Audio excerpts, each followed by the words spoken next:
Welcome to the Heidi Thorne Show. I'm your host, Heidi Thorne, and in this podcast, I share my real-world self-publishing and small business experience with you. So let's get started with today's show. So I was having some chatter with one of my regular blog readers, and the topic of reader magnets came up. And I hadn't heard the term in a while, and I thought, I'll bet some people have some questions about that or maybe might be curious about it. So let's talk about what a reader magnet is, what it does, do they work? We'll go over all of that in today's episode. So a reader magnet is basically an email opt-in incentive. What a lot of authors do or have done in the past is they offer a free sample chapter of the book and they hope that it will encourage sale of the full book. Other authors offer a short book of some type in the hopes that those who opt in will eventually buy more books or other books in a book series. So there are some definite benefits to reader magnets, and the main one is that these readers have opted in. Basically, they've given you permission to connect with them to talk about the book and anything else you want to send to them. That's great. However, with email these days, a lot of email broadcast services, even the good ones, the whitelisted ones, they get relegated to promotions tab in Gmail, maybe a spam folder or bulk mail, junk. That's one of the downsides of this whole program. Other people who opt in to get the reader magnet incentive might be freebie seekers. I think this is very common. I know it was for me. What happens there is the person opts in to get your emails. They get the link to the freebie, or it's an attachment, or however you do it, and then they unsubscribe immediately. Kind of a waste.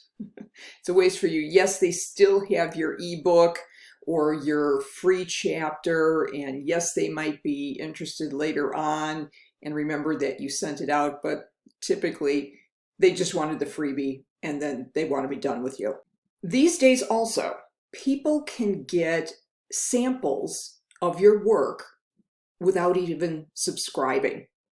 And they do that on Amazon through the Look Inside feature, where they can read a sample chapter, or I think there's still a surprise me kind of button on there, and they can look at parts of your book to see if it's right for them. So they don't even have to opt in, no sharing of the email. So they are challenging to do. If you do still decide to do a reader magnet, there are some services out there that do help you manage this process. And some of them are Story Origin, Book Funnel, Prolific Works. What these platforms do is help you send out your freebie offer to readers, and then they help you in collecting email addresses and managing statistics and a number of different services. There usually is a cost to those services as well. Some of them do have a free program or a free trial, but if you want it to be integrated with your email list, sometimes that's an additional fee. So there is a cost to using them. However, they are easy to use platforms. The biggest problem with them is that they are not helping you drive traffic to your reader magnet email opt-in offer. They are just managing sending out the freebie and collecting email addresses for you. That's really their whole mission. And you can do something similar with a free program called MailChimp. Some of you may have the upgraded service on that, but even at the forever free level, I've done reader magnets with that. And what I do is when they opt in, the welcome email includes a link to the freebie that I'm offering, and that freebie is hosted on MailChimp, and it gets sent out and no cost to me, and the email addresses are collected. So as you can probably imagine from the preceding conversation, a reader magnet is nothing magical. It's really just email marketing, and I think they call it a reader magnet because authors don't like marketing. And so reader magnet sounds so cool. It sounds like readers will just magnetically be attracted to your offer. The biggest problem, as I mentioned earlier, is you have to drive traffic to that email offer. Those services, those reader magnet services, they drive no traffic. In fact, one of them on their homepage says, "You find your readers. We will do the delivery." Essentially, those are just last mile services. They don't do anything for the what's called top of the funnel. In other words, getting people interested in your offer. Driving traffic to your email offer or reader magnet offer is the hardest thing to do. It's a hard thing for everyone, not just authors. Sumo.com, which does a lot of evaluation of email statistics, they offered this statistic on their website. As I'm recording this, the email opt-in rate of visitors to your email opt-in offer is 1.95%.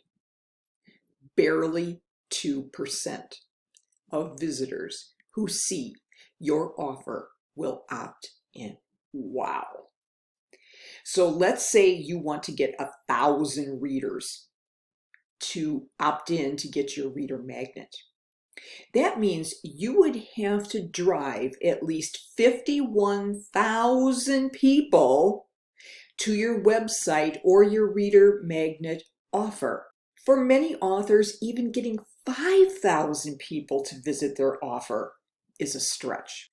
The way you drive traffic to these reader magnet offers is usually done through organic and paid social media posts, at least these days. But that's not easy either. According to the Hootsuite blog, they have found that 1 in 19 users actually see your organic posts on your Facebook page.